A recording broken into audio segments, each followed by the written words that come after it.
For a while now, I've been a Dragon Ball fan for quite some time. I'd say about a couple of years. And I would say that I'm a pretty knowledgeable fan of the series. But if you were to ask me what take in the Dragon Ball fandom I think is the most absolutely wrong, it would be the way on how people power scale GT. I kid you not, there is so much misinformation online about how powerful GT actually is, and they don't even think it gets past Battle of Gods Goku, which I think is an absolutely absurd take. There's just so much downplay against GT that I felt like for this video, I'm coming here today to address the scaling and misinformation of GT. Everyone is getting it wrong, and I guarantee you, if you look across the internet far enough, you're going to find out that there are many things that are not true. Now, I won't be using a full in-depth power scale for GT in this video. That will require an entirely different video that I will make in the future. But just for the sake of this video, I'll be debunking some bad arguments that people have been using to downplay GT. The first argument is probably the most popular argument that people like to use to downplay GT, and it's arguably the worst of them all. This argument comes from the fact that there is a statement from the GT anime comics where, I kid you not, it says that Vegito is perhaps above Super Saiyan 4. Right off the bat, there are multiple things wrong with this statement. First of all, it says the phrase perhaps, which means that it's a possibility, and since it's a possibility, there's a possibility that it's not true. And there's nothing that suggests that possibility in this case is certain. It would be the burden for these downplayers to prove that there's anything within the narrative or anything that suggests that Vegito is beyond or still above Goku in GT. There's also the interpretation that it could just be in reference to techniques or forms, and that simply fusion is in reference to the ability of fusing. And I wouldn't say that it's a bad interpretation, because in that same statement, it just says that it's perhaps stronger than Super Saiyan 4. It doesn't even specify if it's Goku or Vegito or not. It simply just says that it's stronger than Super Saiyan 4, which could just be a general statement about the form itself. And in Dragon Ball, it's basic common knowledge that the base fusion of the two fusees is always going to be stronger than the full power of the fusee. So realistically speaking, of course, if we have Super Saiyan 4 Goku and Vegeta fuse into one, it should be pretty obvious that base Vegito is going to be stronger. I also want to point out that fusion actually has no confirmed multiplier. Like, it was never a specific multiplier in general. Fusion has always been a user-dependent ability that characters use. That's why base Vegito is always going to be stronger than their, fusees. Like, I'm still shocked today that there are still people who think that Super Saiyan God is beyond fusion. Like, bro, of course Super Saiyan God is going to be beyond fusion, but only the fusions of Battle of Gods Goku and Battle of Gods Vegeta. Because even if they fuse, they wouldn't be enough to beat Beerus. That just means that Super Saiyan God was beyond those two users at the time, okay? Fusion should not be compared in multipliers. It always has and always will be a user-dependent technique. But let's dive deeper into this. Did Goku surpass Super Vegito from the Buu Saga? And the most obvious answer is yes, and there are multiple implications of this being the case. For starters, End of Z Goku is beyond whatever Vegito's full power is, and this was confirmed by Toriyama himself.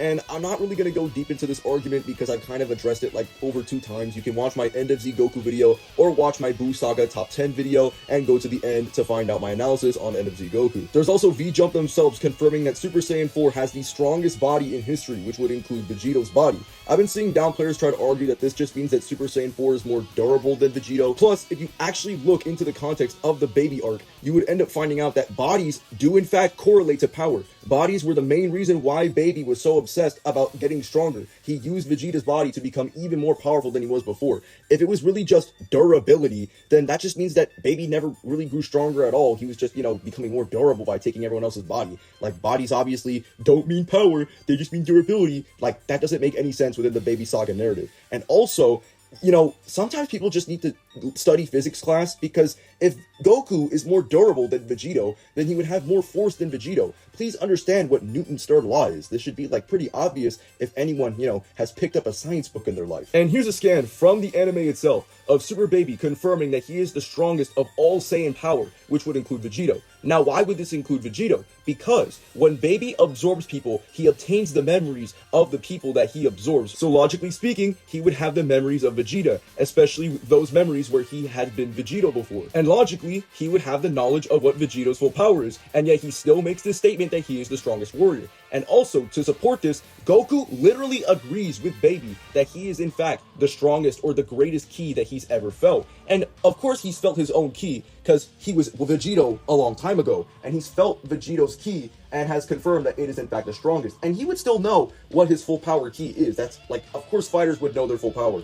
That should be pretty obvious. That has been a thing since day one. So yeah, this is just some very obvious implications from the anime and guides that confirm that Vegito is not stronger than Super Saiyan 4 Goku. And before anyone says, but they don't remember fusion, what if they don't remember their full power? Oh my god, this argument is so bad. Like, why are we questioning fusion? First of all, let me explain it to you like this. Red and blue make purple, but that does not mean that red and blue suddenly stop existing. Because the thing is, purple is made with the properties of red and blue. So the properties, of those colors still exist within purple. That is how purple even exists in the first place. When Goku and Vegeta fuse into Vegito, the properties of Goku and Vegeta are present within Vegito. So to say that Goku and Vegeta suddenly forget or stop thinking when they're inside of Vegito does not make any logical sense whatsoever. They still think, they still have their brains inside of Vegito. It's simply just combined into a short period of time. All that changes later is that when they defuse, their minds just, simply go back to their original users instead of combining. So those memories when they were fusion are still there. In fact, to support my point,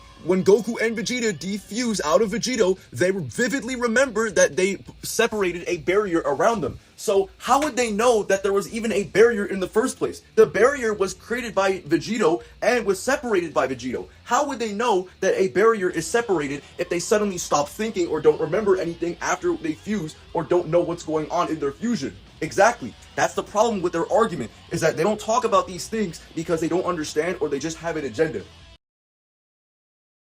This argument isn't nearly as half as bad, but it comes with a lot of ignorance from the Dragon Ball fandom. And one of their main points that kind of supports their argument, but actually doesn't at all, is that Omega Shenron's power was going to destroy the entire macrocosm over time. Now, this argument is actually incredibly bad because it's implied that Omega Shenron's energy was moving so fast that it would reach the Kaioshin realm almost instantly and that they needed to leave immediately. Another thing that they ignore from that same scene is that Omega is not even using an attack or using anything at all. He's simply just existing and the macrocosm is going to almost blow up simply by just his presence. Bro is literally aura farming. But this is not the max potential of GT, and I'll easily prove this to you guys. So first of all, one thing to note is that in that same arc, it's confirmed that Black Smoke Shenron is capable of blowing up the entire universe, which is obviously in reference to the entire macrocosm, since it's the same arc and there seems to be some correlation with the word universe here. And this isn't even the only macrocosm feat in GT, as Super 17 was going to fuse the living world and the other world, which are two separate space-time structures. This would qualify for macrocosmic level scaling, as the afterlife is the peak of the Dragon Ball macrocosm existence, fused with the living world. And even crazier than that is that macrocosm scaling was never new for Dragon Ball at all.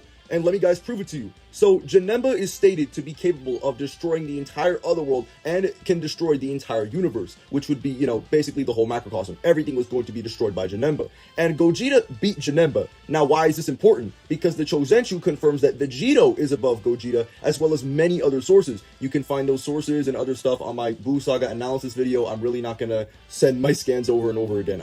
I'm sorry guys, I'm just really lazy. And since I just proved to you guys that Vegito is not stronger than Super Saiyan 4 Goku, Super Saiyan 4 Goku would scale to this. And finally, the last bit of macrocosm scaling is the fact that Arale can interact with the manga panel, which is the pinnacle of Dragon Ball existence. And also that she can infinitely transcend her reality over and over and over and over and over and over and over and over and over and over again, many times over. Yeah, I know I'm saying the same words over and over again, but that's kind of the point. That's Arale's power. And End of Z Goku is confirmed in multiple sources and Toriyama himself, which I showed earlier, to be the strongest in the universe, which includes Arale. Now, why is Arale included? Arale isn't even from Dragon Ball. Well, here's the thing. She's not from Dragon Ball, but she exists in the same universe. There are cities from Dr. Slump that are visible on the Dragon Ball map, as well as the fact that Goku has met Arale multiple times. So yes, Arale would be part of this statement, making End of Z Goku above her, making End of Z above the macrocosm,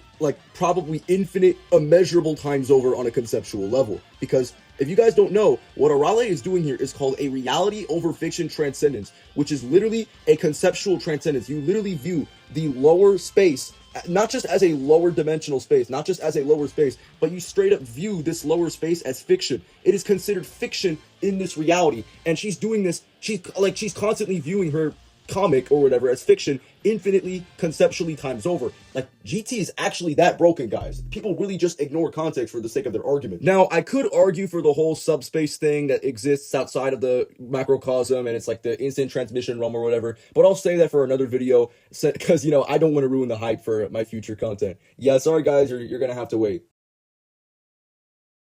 Depending on how you view the community, this take might be equally as bad as the Vegito one or even worse. This take is just straight up ignorant, and fans only think this just because it has the word God next to its name and thinks that God key actually means anything. And what's funny about this is, like, really? Because we've seen fighters without God key, such as Jiren, who absolutely mocked the living shit out of Goku. God Key isn't necessarily super relevant if characters with Mortal Key can surpass God Key with enough training and feats. But you guys know what you came for. This isn't my actual argument. I'll address some of the points that people have made about Super Saiyan God Goku. People claim that Super Saiyan God Goku beats Super Saiyan 4 because Super Saiyan God is beyond fusion. But here's the thing. This puts their own logic against them, because if they start arguing against Goku knowing fusion's full power in GT, what makes you think that he suddenly knows it in Dragon Ball Super? That's the point. That's what puts their whole argument against them. It doesn't make any sense when you put it into comparison. Another argument they try to make is because of that one Macrocosm feat that he had with Beerus, but as I addressed earlier in this video, GT characters have similar feats, so this isn't exactly applicable.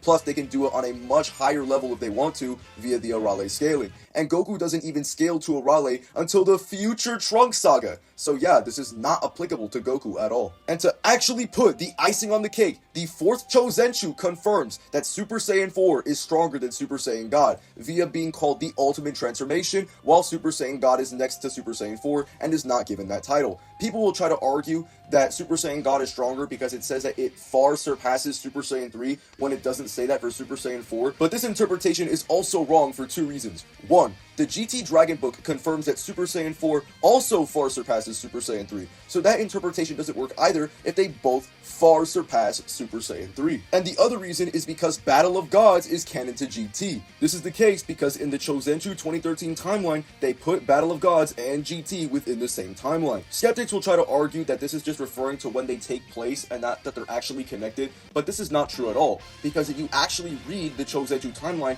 they classify what is an alternate timeline or not. They actually have graphs for other alternate timelines that are not the main timeline. So the fact that GT is placed on the main timeline in the Chosenchu 4, the primary big timeline that we see at the beginning of the book, must mean that it's in the main continuity, since they have already classified things that are separated from the same continuity. And what's really funny about what these down players don't address is that the Chosenchu makes themselves very clear that the timeline is only in reference to one singular timeline or history, as they use the term universe in singular and give further context that the timeline is in reference to the story of Dragon Ball. And what's even funnier about this is that when you look at the very bottom of the text, it quite literally says that original episodes from the anime have been added to the original work. Now, what do you think this is in reference to, guys? I want you to put your thinking caps on, because it rhymes with ET. And in the Battle of Gods booklet guide, it states that Battle of Gods corresponds between the period of Z and GT in the TV anime. This would mean that Battle of Gods is part of the TV anime timeline, which is the direct timeline that GT takes place in. Guys, if you know Dragon Ball, anything that states the phrase TV anime is strictly talking about the Toei-verse, or more importantly, the Toei animation timeline that they've been always rolling with. Skeptics will also try to argue against the timeline by arguing that there are inconsistencies between Battle of Gods and GT. However, this is literally not true, and this is just a nirvana fallacy. Because to say that a story must have no contradictions to be canon literally violates, like, logical reasoning. That is literally a perfect solution fallacy, and you're putting that over the author's vision of the canon, which is, that's just weird, bro. If the authors consider something to be canon, then it's canon. That's like saying a seatbelt must protect every single person from dying and must have no casualties, or otherwise the seatbelts are useless. You see, this is why you guys can't argue a perfect world, because that's not always going to be the case. What matters is that if the author considers a story to be canon, then it is canon no matter what you say, regardless of contradictions or inconsistencies. Not everything is going to be perfect in continuity. That would realistically just be bad writing and nothing more. So not only does Super Saiyan 4 have a higher multiplier, but it also has higher scaling. This would make it easily above Super Saiyan God Goku. I don't know why this debate is still going on in the big 2025. But speaking of bad debates, this brings me to the next argument. Cabba. Oh my goodness. I know y'all wanted me to talk about this guy for quite a long time, and I do want to say one thing. there is no way that the Dragon Ball fandom convinced you guys that he unironically beats Gogeta. Like, not even a joke. They genuinely deceived you into believing that. I can guarantee you that anyone who has Toon brain cells and watches the actual episode would end up finding out that he's not even equal to base Vegeta, and he's definitely not beating Super Saiyan 4 Gogeta. But why, Zeta? Why? Why is Cabba not equal to base Vegeta, even though Vegeta literally said it himself? And I'll tell you why. Throughout their fight, Cabba and Vegeta would throw hands, but the thing is, Vegeta would have a better defense and Cabba would barely land anything against Vegeta. And when Vegeta makes a strike, he actually kicks Cabba, and literally in just one kick, he already has Cabba tuckered out and like draining energy. Now let me ask you something. Realistically speaking, if I had two of my homeboys, right, and I made both of them fight, and one of my homeboys kicks my other homeboy and he's already down, kneeling on the floor, panting, do you think that he's equal to the other person? No. This is why Vegeta is clearly hyping up Cabba during this entire scene. And when they both go into their Super Saiyan forms, I kid you not, Super Saiyan Vegeta was literally playing around with Cabba. When Super Saiyan Cabba was throwing multiple blasts at Vegeta, he was straight up smirking while he was doing it. He was playing around with Cabba throughout most of the episode. And Cabba in Super Saiyan actually performs a full power, full-on effort punch, and he's out here smiling like his eyes show speed. Like, oh my god, some of you guys need to lock in with these arguments, because when people start paying attention, you notice that there's a lot of flaws with the argument. And then when Cabba punches Vegeta, it straight up does no damage. So not only is Cabba not equal to base Vegeta, but even if we were to give him the idea that he is in fact equal to base Vegeta, it still would not be enough to solo GT, as I already previously established in this video that Battle of Gods Goku would not even be enough, let alone close to beating GT. Now why am I mentioning Battle of Gods Goku? Well, since Goku absorbed the God Ki into base form, and people go off with the argument that Vegeta is relative to Goku, so they come up with this whole idea of, oh, base Goku is relative to base Vegeta, who is beyond Super Saiyan God Goku, or equal to Super Saiyan God Goku, and Cabba would be equal to that. Yeah, that's kind of their whole thing. That's their whole reasoning on why he beats GT. And since, you know, I just established why that's not true, Cabba is not beating GT. And that's all I got for this video. See ya.